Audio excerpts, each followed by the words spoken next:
اور اگر ہے تو اس کے ظلم کی سزا اس کو ملے گی.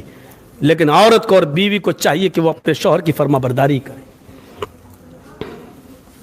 ہم نہیں جانا چاہتے ان واقعات کی طرف کہ ایک صحابیہ کے باپ تک کا انتقال ہو گیا اور شوہر نہیں تھے گھر میں, اور یہ کہا تھا کہ ہم جلدی ہی لوٹیں گے, اور بیگم محترمہ جب تک ہم لوٹ کے نہیں آئے تم کہیں نہیں جاؤ. یہ مطلب یہ نہیں تھا, کہہ ہی دیتا ہے آدمی, اس کا یہ مطلب نہیں کہ ڈیفیکلٹ اور پریشانی والا ماحول ہو جائے تب بھی تم نہیں جاؤ. اس زمانے میں موبائل کا فون کا زمانہ نہیں تھا, ٹیلی فون کا زمانہ نہیں. یہاں گھر میں باپ کا بیماری بڑھتی گئی, لیکن صحابہ یہی مشورہ دیتے گئے کہ جب شوہر نے نہیں ہے اور اس کی اجازت نہیں تم نہیں جاؤ.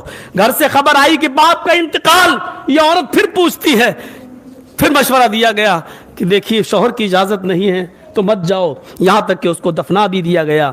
اور جب 2-4 دن کے بعد جب شوہر آیا تب پتہ چلا کہ میرے سسر کا انتقال ہو گیا. بیوی سے پوچھا تم کیوں نہیں گئی؟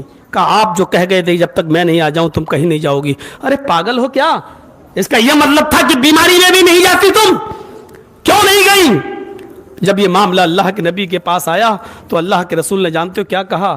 تمہاری بیوی کے اس فرما برداری کی وجہ سے اللہ نے اس تمہارے سسر کو یعنی بیوی کے باپ کو جنت میں داخل کر دیا. شریعت یہی کہتی ہے. معاف کرنا میرے بھائیوں, ہم دیکھیں تقوی کا ماحول کیسا ہمارے سماج میں. سوچیں کہ رمضان کے مہینے میں کیسے, تصور کرو اس زمانے کے لوگ ایسے ہوتے تھے کہ ایک ہارون رشید خلیفہ اور اس کا رشتہ آ رہا ہے شہزادے کا, لیکن مسجد میں پڑھانے والا ایک مدرس, ایک مولوی, وہ کہتا کہ نہیں میں اپنی بیٹی کا نکاح نہیں کر سکتا شہزادے ہارون رشید کے یہاں نہیں کر سکتا, میں اس کے بیٹے کو نہیں دے سکتا. کیوں؟ کہا شہزادے کے یہاں اگر ہم نکاح کر کے بھیج دیں گے اپنی بیٹی کو تو وہاں عیش و آرام میں رہ کر اللہ کی عبادت نہیں کر سکے گی. نہیں کیا. ایک طالب علم غائب, بچوں سے پوچھا کہ مدرسے میں ہمارے بچے جو پڑھنے آتے ہیں کیا ہوا, آج فلاں صاحب نہیں آئے, لڑکا نہیں آیا. جواب دیا کہ آج اس کی بیوی کا انتقال ہو گیا. اس زمانے میں اتنا انتظار نہیں ہوتا تھا کہ 25 اور 30 سال اپنی بیٹی کو بٹھائے رہے.